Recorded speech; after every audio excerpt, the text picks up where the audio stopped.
Microsoft Teams notification chimed at 7:42 a.m. on a Tuesday in October, and I knew before I even clicked it that something was wrong. Nobody at Brennan Industrial Group scheduled a meeting that early unless they wanted to do something they didn't want witnesses for. I was sitting at my kitchen table in Grand Rapids, drinking the black coffee my wife had made before she left for her shift at the hospital. The forecast said snow by Thursday. I remember thinking I needed to get the snowblower out of the back of the shed, change the oil. 26 years working as the chief process engineer for one of the largest plastics manufacturers in West Michigan, and my biggest concern that morning was a snowblower. The meeting invite was from the CEO's stepdaughter. 3 weeks before, the old man had stepped down, heart issues. The doctors told him to stop pretending he was 40. He'd handed the company to his stepdaughter from his second marriage, a woman named Brielle Castellanos Brennan, who had spent the last 6 years in Manhattan working in private equity and had probably never set foot on a factory floor in her life. I'd met her exactly twice. Once at the Christmas party in 2022, where she'd called me the maintenance guy to her husband, and once during a quarterly review where she'd asked me, with a straight face, whether we couldn't just outsource the engineering function to India. When I told her our proprietary extrusion process wasn't something you outsourced, she'd smiled the way you smile at a child who doesn't understand why he can't have ice cream for breakfast. I clicked join. There were 3 people on the call: the stepdaughter, the new head of HR, a man I'd never seen before with a haircut that cost more than my first car, and a lawyer, I assumed, though nobody bothered to introduce him.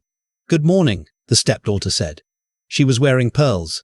At 7:42 a.m. I'll keep this brief. As part of our restructuring initiative, we're consolidating several senior engineering roles. Your position has been eliminated, effective immediately. I didn't say anything. I just looked at her. Your final paycheck will be deposited Friday. Your severance package reflects the standard 2 weeks per year of service, capped at 26 weeks. We're going to need you to remain on this call while IT remotely revokes your system access, and we'll have someone from facilities come to your home this afternoon to collect your laptop and badge. She paused. I could see her looking at her notes, the way you look at a script when you're near with the lines. We appreciate your years of contribution to the Brennan family of companies, and we wish you the best in your future endeavors. The head of HR coughed into his hand. The lawyer was muted. The whole thing took maybe 90 seconds. I thought about a lot of things in those 90 seconds. I thought about my dad, who'd worked at the Buick plant in Flint for 31 years and got laid off 6 months before his pension vested in 1986. I thought about how he'd taught me, when I was 19 years old and just starting my mechanical engineering degree at Michigan Tech, to never let a company own the work you did on your own time. I thought about the patent I'd filed in 2009, before Brennan had even acquired the smaller company I was working for. The patent that sat in a filing cabinet in my basement office under a Pierce & Associates legal services letterhead from the firm in Kalamazoo that had handled it. I thought about the licensing agreement I'd never signed. I leaned forward toward the camera. "Are we done?" I said. The stepdaughter blinked. "Excuse me." I asked if we were done. "Well, yes, I think that covers good." I reached for the laptop lid. "I'll have everything ready for pickup." I closed the laptop. I sat at the kitchen table for a long time after that, looking at the maple tree in the backyard where the leaves had turned the color of an old penny. My coffee was cold. I could hear the furnace kick on. 26 years. Then I got up, walked downstairs to the basement office, opened the bottom drawer of the filing cabinet, and pulled out the manila folder I hadn't looked at in over a decade. Let me back up. In 2008, I was working for a company called Halberstam Polymer Systems, which was a small specialty plastics outfit out of Holland, Michigan, about 60 employees. Family-owned, the way half the manufacturers in West Michigan used to be, before private equity figured out you could buy them up and bleed them dry. The owner, an old Dutch guy named Henrik, who's been dead for going on 15 years now, was the kind of boss who let you tinker. That's the word he used. Tinker.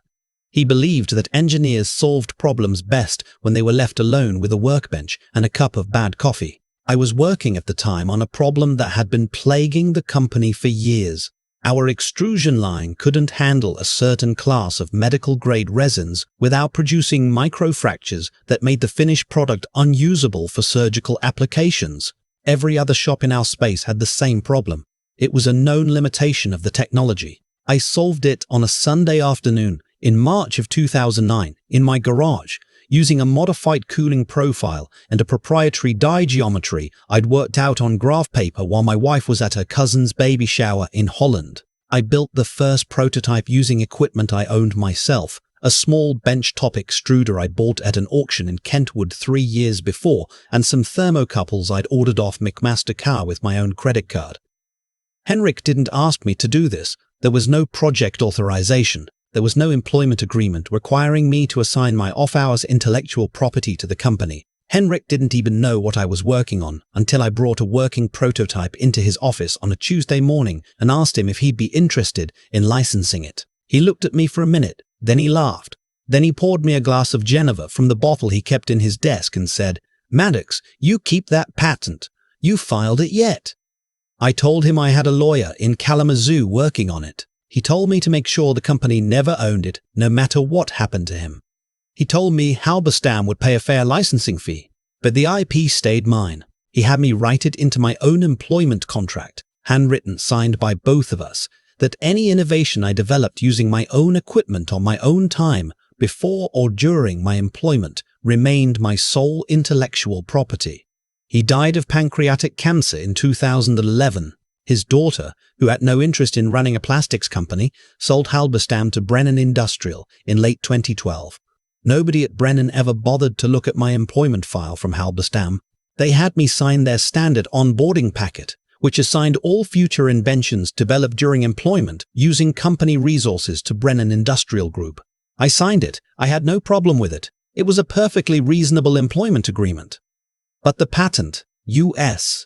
Patent 18,247,319, filed November 2009, granted August 2012, 3 months before Brennan acquired Halberstam, was already mine. The licensing agreement that Henrik had drawn up with me in 2010, where Halberstam paid me a modest annual royalty in exchange for the right to use my process in their products, had transferred to Brennan as part of the acquisition. They'd been paying me $4,000 a year for 13 years to use a technology that, by 2024, accounted for an estimated 71% of their medical-grade extrusion revenue.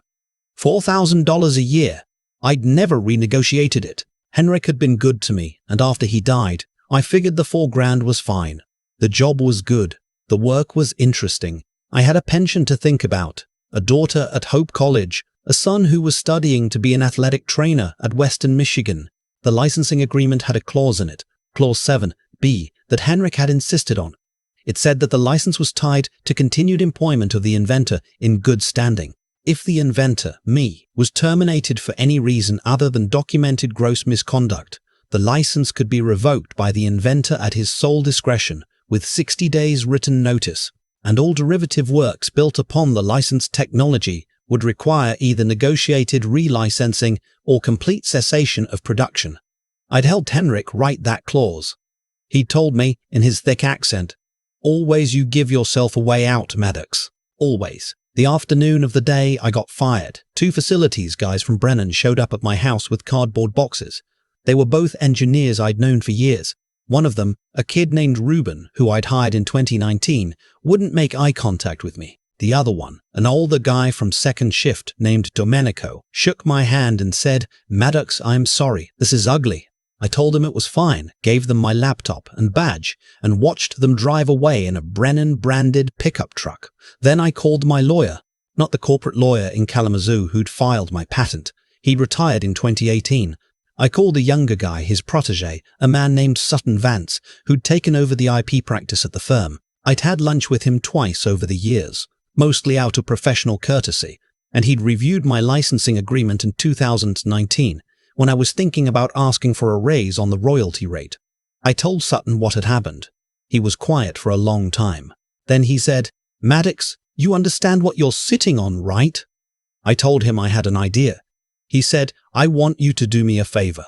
I want you to go to your basement, Find the original 2010 licensing agreement, scan every page, and email it to me before 5 o'clock today. I also want every single piece of correspondence you have with Brennan Industrial about that license, every royalty check stub, every annual statement, every email where they reference the technology, everything. I asked him what he was thinking. He said, "I'm thinking we don't say anything to anyone for 60 days. I'm thinking we send them a very polite letter on day 61. And I'm thinking your former employer is about to find out what their medical-grade extrusion business is actually worth." I asked him to give me a number. He said, "Without doing a full valuation, I guess their licensed product lines generate somewhere between $600 and $800 million annually. If they have to stop production or come back to the table for a renegotiated license, we're talking about an enterprise value shift that could be $1 billion or more." I sat on the basement stairs holding the phone. He said, "Maddox, are you still there?" I told him I was. He said, "I want you to do one more thing. I want you to write down, right now, anything you can think of about that company that might be relevant. Anyone they may have done business with who you know about. Any pending contracts. Any new product launches. Anything." I told him I'd start a list. He said, "And Maddox, don't tell your wife yet. Not until we know what we're dealing with." I didn't listen to him on that one. My wife came home from her shift at Spectrum Health at 7:30 that night, and I told her the whole thing over a frozen pizza. We hadn't bothered to dress up. She listened the way she's always listened. Patient, asking exactly the right questions, not getting ahead of the story. She'd been married to me for 31 years. She knew what kind of man Henrik had been. She'd been at the Christmas party in 2010, where Henrik had toasted me and said, in front of 50 people, "This man is the reason this company will survive me." When I finished, she said, "What did your father always tell you?" I told her. She said, "Then we wait the 60 days. It is a very strange thing to be fired from a job and to spend the next 8 weeks doing nothing visible while you wait for a clock to run out." I told my kids the basic version, that I'd been let go in a restructuring. They were both furious on my behalf. My daughter, who was finishing up her senior year at Hope, wanted to drive home and stage a one-woman protest at the corporate office. I told her to focus on her thesis. My son called from Kalamazoo and said 3 or 4 things about Brielle Castellanos Brennan that I won't repeat. I told them I was going to be fine. I told them I had something in the works. I didn't tell them what. The Brennan severance check hit my account on the second Friday. The amount was exactly what they promised.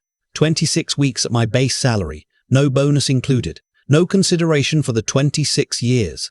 About $140,000 before taxes. I cashed the check. I figured I'd earned it. In the meantime, Sutton was busy. He'd brought in a partner from a firm in Chicago who specialized in patent litigation, and they were quietly building a case file. They sent letters of inquiry to 2 of Brennan's largest customers, a major medical device manufacturer in Minnesota and a surgical supply company in North Carolina, asking, in very general terms, about their supply chain dependencies. The responses were illuminating. Both companies confirmed that the medical-grade products they purchased from Brennan were not, to their knowledge, available from any other domestic supplier at the same volume and specification. Sutton also did something I hadn't thought of. He had a forensic accountant from a firm in Chicago go through every annual royalty statement Brennan had sent me since 2013. The accountant determined that Brennan had, on at least 4 occasions, underreported the volume of product manufactured using my license process in ways that suggested either negligent accounting or deliberate underpayment. The cumulative underpayment, with interest, came out to a little over $600,000. That was just the underpayment, not the licensing revocation. On day 57, Sutton called me and said, "Are you ready?" I told him I was. On day 61, his firm sent a certified letter, return receipt requested, to the General Counsel of Brennan Industrial Group.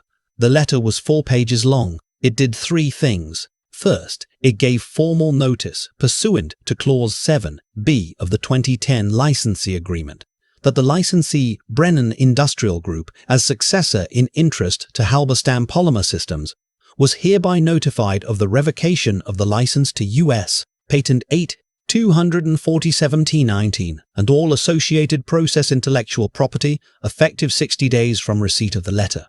Second, It made formal demand for $647,000 in underpaid royalties, plus accumulated interest from the period 2013 through 2024.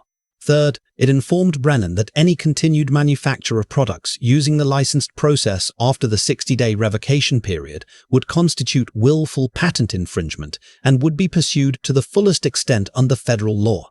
Sutton sent me a copy by email. I printed it out, sat at my kitchen table, and read it 3 times. Then I went outside and finally got the snowblower out of the shed. The response from Brennan was almost comical in its first phase. Their general counsel, a man named Hartwell Bachman, called Sutton on the morning after the letter was received and tried to laugh the whole thing off. He told Sutton that the licensing agreement had been absorbed into the broader acquisition documents in 2012 and was no longer enforceable as a standalone instrument. He told Sutton that any intellectual property developed by an employee of Brennan was, per the standard employment agreement, the property of Brennan Industrial Group. He told Sutton that this was a misunderstanding and could surely be resolved with a reasonable consulting arrangement for me. Sutton thanked him for his call and told him to put it in writing. Bachman didn't put it in writing. What he did instead, 2 days later, was email me directly, bypassing my lawyer, which is a violation of legal ethics, but never mind, and ask if I'd be willing to come in for a conversation about our mutual interests. I forwarded the email to Sutton and didn't respond. A week later, the stepdaughter called me herself, from her personal cell phone, at 9:17 on a Tuesday night. I let it go to voicemail. The voicemail was something to behold. She started off in a tone I'd never heard from her. Friendly, almost familial. She said she hoped I was doing well. She said she'd been reviewing some of the documentation, and she felt that we'd gotten off on the wrong foot. She said she'd like to invite me to lunch, just the 2 of us. Somewhere nice. She suggested a steakhouse in downtown Grand Rapids so we could talk through what she called this little wrinkle, a little wrinkle. I played the voicemail for my wife. My wife said she has no idea what's coming, does she? I told her I didn't think so. I didn't return the call. Day 30 of the 60-day revocation window passed. Brennan filed a motion in federal court for the Western District of Michigan, seeking a declaratory judgment that they owned the patent. It was a Hail Mary, and their own lawyers must have known it. Sutton's team responded within 48 hours with a counterfiling that included copies of the original 2009 patent filing, the 2010 licensing agreement, my handwritten 2013 impairment contract with Halberstam, which the Brennan acquisition documents had explicitly preserved, and a declaration from Henrik's daughter, who was now living in Florida, confirming her father's intent and the chain of title. The judge, a woman who'd spent 12 years in private practice doing IP law before going on the bench, denied Brennan's motion in a 6-page ruling that I'd describe as withering. She referred to their arguments as creative interpretations of contract law unsupported by the documentary record. That was day 40. On day 47, the medical device company in Minnesota, Brennan's largest customer, called Brennan and asked, very politely, whether their supply contracts were at risk. Brennan apparently told them no. On day 52, the surgical supply company in North Carolina called Brennan and asked the same question. Brennan apparently told them the same thing. On day 58, the Minnesota company called me through a back channel. One of their senior procurement people had been a college roommate of my brother-in-law's, and the world is smaller than people realize, especially in industrial manufacturing in the upper Midwest. They wanted to know what was happening. I told them, on advice of counsel, that I couldn't discuss it. They told me that whatever happened, they'd appreciate the opportunity to talk with me about future supply arrangements should the situation evolve. I told them I'd keep that in mind. Day 60 arrived on a Wednesday in early December. There was snow on the ground by then. The kind of dry powder snow we get in West Michigan when the lake effect machine isn't quite running full steam. I shoveled the driveway that morning. I drank coffee. I waited. At 4:30 p.m., Sutton called and said, "It's done. The license is revoked. As of midnight tonight, any product they manufacture using your process is infringing." I asked him what happened next. He said, "Now we wait for them to panic." The panic took about 36 hours. On Friday morning, Brennan's general counsel called Sutton and asked for an emergency meeting. Sutton told him he was unavailable until Monday. Bachman pushed. Sutton was firm. On Friday afternoon, the stepdaughter called me directly again. twice, leaving increasingly agitated voicemails. The second one she swore in. I deleted both without playing them all the way through. On Monday morning, Sutton, the partner from Chicago, and I sat down in a conference room at Sutton's firm in Kalamazoo across the table from Bachman, the stepdaughter, the head of HR with the expensive haircut, and two outside counsel from a firm in Detroit whose hourly rates I could only guess at. The stepdaughter started talking before anyone else. She said she wanted to reset the conversation. She said she felt that Brennan had been less than thoughtful in the way they'd transitioned me out of the company. She said she was prepared to offer me a consulting engagement worth $400,000 a year for the next 5 years, plus a reasonable adjustment to the historical royalty rate going forward. I let her finish. Then I looked at Sutton. Sutton nodded. I said, "I'm not interested in a consulting engagement." She said, "Maddox." I said, "It's Mr. Voss." She stopped. I said, "Here's where we are. You fired me over a video call at 7:42 in the morning with 90 seconds of preparation after 26 years of service. You called me the maintenance guy at a Christmas party. You tried to outsource my entire department to a country whose engineering tradition you've never bothered to learn the first thing about. Your company has been underpaying me on a licensing agreement for 13 years, in some cases by what looks to a forensic accountant like deliberate fraud. And now you'd like to reset the conversation." She didn't say anything. I said, "Your company makes around $640 million a year selling medical-grade extrusion products built on a process I invented in my garage on a Sunday afternoon in 2009. I am not interested in being your consultant.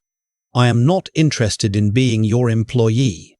I am not interested in your friendship. I am interested in the following two things. First, payment in full of the $647,000 in underpaid royalties plus interest, plus all legal fees incurred by my counsel to date, which Mr.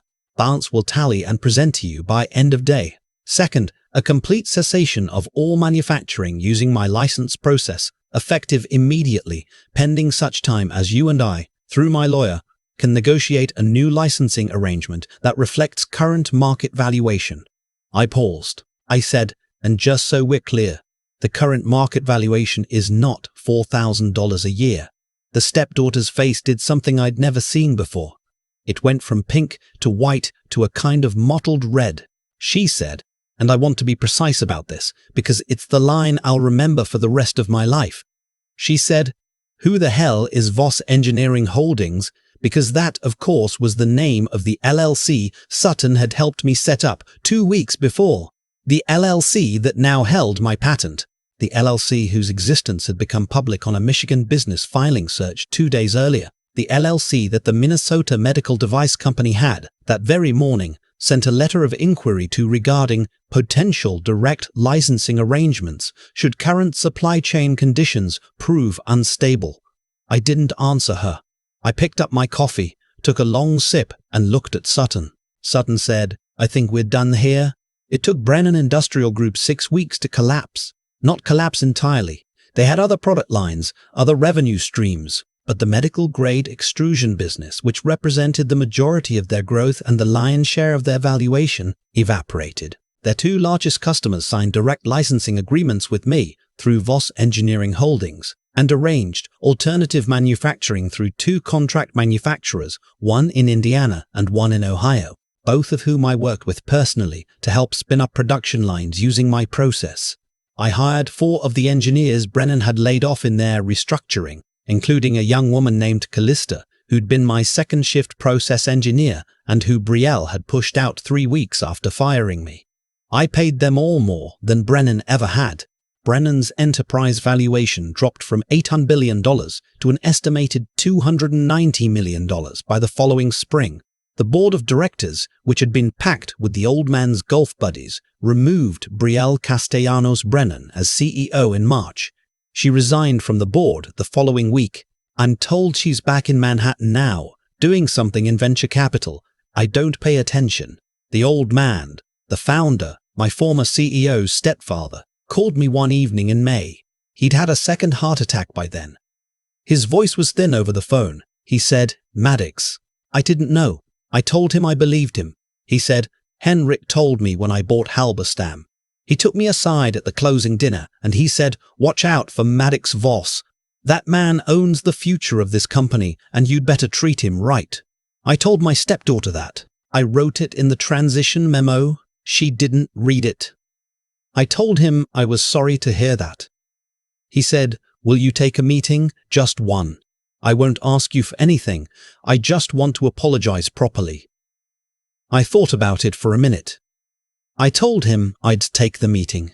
We had lunch 2 weeks later at a diner in Holland, the kind of place with vinyl booths and a Friday fish fry. He was thinner than I remembered. He paid for the coffee. He didn't ask me to come back. He didn't ask me to come back. He didn't ask for a discount on the licensing fee. He didn't ask for anything. He just told me he was sorry, and he asked about my kids, and he told me a story about Henrik that I'd never heard before. Something about a fishing trip to the Upper Peninsula in 1987, where Henrik had caught a 40-pound lake trout and made the entire boat eat sashimi for dinner. When we stood up to leave, he shook my hand. He said, "Your father would be proud of you." I told him my father would have told me I should have done it 10 years earlier. He laughed. He died that August. It's been almost 2 years now. I work out of an office on the second floor of a converted furniture warehouse in downtown Grand Rapids. There are 6 of us. Callista runs production for our 2 manufacturing partners. A young man named Theodore handles our customer relationships. My wife took early retirement from the hospital last summer and now runs our finances, which I told her she should have been doing all along.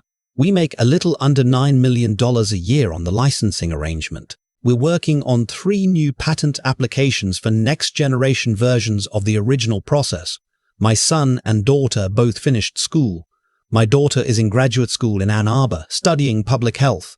My son works as an athletic trainer for a high school in Battle Creek. Sometimes, when I'm driving on US 131 past the Brennan corporate campus on the south side of Grand Rapids, I look over at the sign and I think about that Tuesday morning in October and the pearls at 7:42 a.m. and the Microsoft Teams call that lasted 90 seconds. I think about what my father told me when I was 19, sitting in the kitchen of the house I grew up in on Flushing Road in Flint, eating a bologna sandwich while he explained how Buick had taken 31 years of his life and given him nothing back. Never let them own what you make on your own time, son.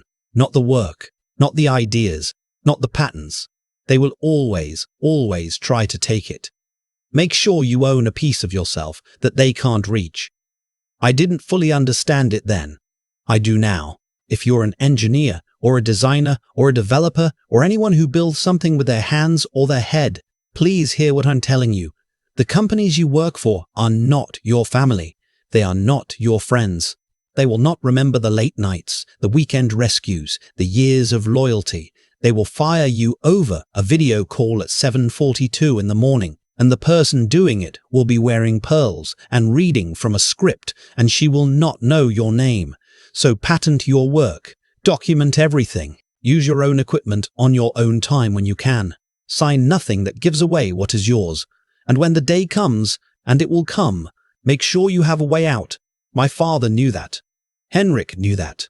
Now I know it too. I sit on the back porch most evenings now, watching the same maple tree turn the same color of an old penny it turned the morning I was fired. 2 autumns have passed since that 7:42 a.m. Teams call. And I've thought about it more times than I'd like to admit. Not with bitterness anymore, with something closer to gratitude, though that word still feels strange in my mouth. Here's what I've come to understand.